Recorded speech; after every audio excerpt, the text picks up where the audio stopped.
Okay guys, finally मोल पनि बोकेर सकियो हैन।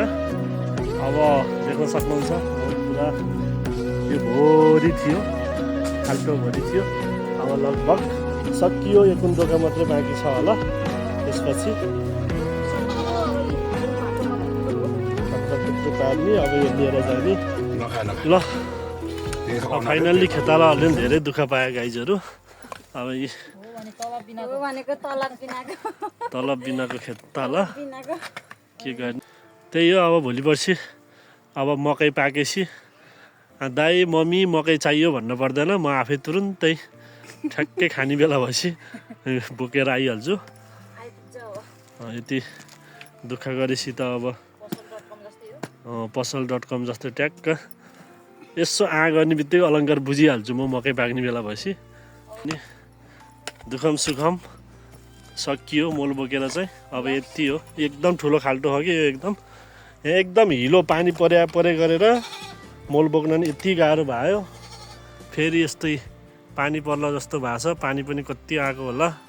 त्यही हो, फाइनल्ली के छ त मनमा लागेको दुःख थियो, खुसी लाग्यो कि के भएछ लो।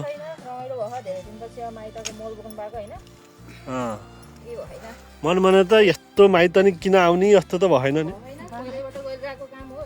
त्यही त कता दिदीबहिनीहरूलाई यसरी काम लाउँदा पनि कता माइत आउँदैन कि भन्ने पिर पनि लाग्ने गाइजहरू। मुटुमाथि ढुङ्गा राखेर यहाँ काम लगाउनु परेछ, यस्तै छ। त्यही हो गाइज, अब त्यही हो। अब दिदीबहिनीहरूलाई अब माइती प्यारो भाइको दाइको माया लाएर बिचरा यसरी काम गरिदिनु भएको छ आएर। जसलाई पनि आफ्नो दाजुभाइ आफ्नो माइतमा दुःख त कसलाई हेर्न मन लाग्छ र, त्यही भएर यी दिदीबहिनीहरू आएर सहयोग गरिदिनु भयो। सकियो पनि अनि त्यही हो। अब मनमा दुःख लाखा भने पनि अब यो दुःख सबै अब हटाउनु पर्यो। अब आज खेतालाहरूलाई मिठो मिठो खानेकुरो खुवाउनु पर्यो। के खान मन लाग्छ त्यही त गर्नै पर्यो होइन गाइज। अब के खान मन लाग्छ त्यही हो, दिदीबहिनीलाई भान्जा भान्जीहरूलाई के खान मन लाग्छ त्यही आज चाहिँ मजाले खाने कार्यक्रम हुन्छ। त्यो पनि नेक्स्ट भिडियो आइहाल्छ गाइजहरू। त्यही हो, यस्तै छ। ल गाइजहरू, अब मोलसोल बोकेर सकियो क्या अरे होइन। यो त गाइजहरू हाँसेका कस्तरी खेतालाहरू, मोल बोक्दा त पुरै आँखाभरि आँसु जस्तो देखिन्थ्यो, अहिले त हाँसेर जात्रा छ। अब सकियो। ल फाइनल्ली गाइजहरू त्यही हो, रमाइलो भयो अहिले चाहिँ, सँगै मोल बोक्न पाइयो दिदीबहिनीहरूसँग। म पनि धेरै 5-6 वर्षै भयो थियो मोलहरू नबोकेको, मकै छर्न नपाएको। अहिले चाहिँ सँगै दिदीबहिनीहरूसँगै मोल बोक्न पाइयो, मकै पनि छर्न पाइयो।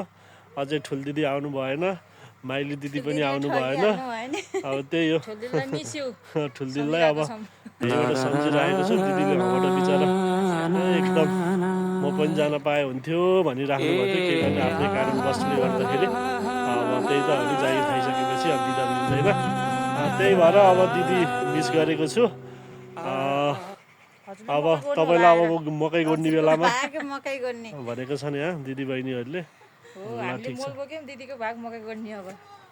ल ओके गाइस, ल बाई।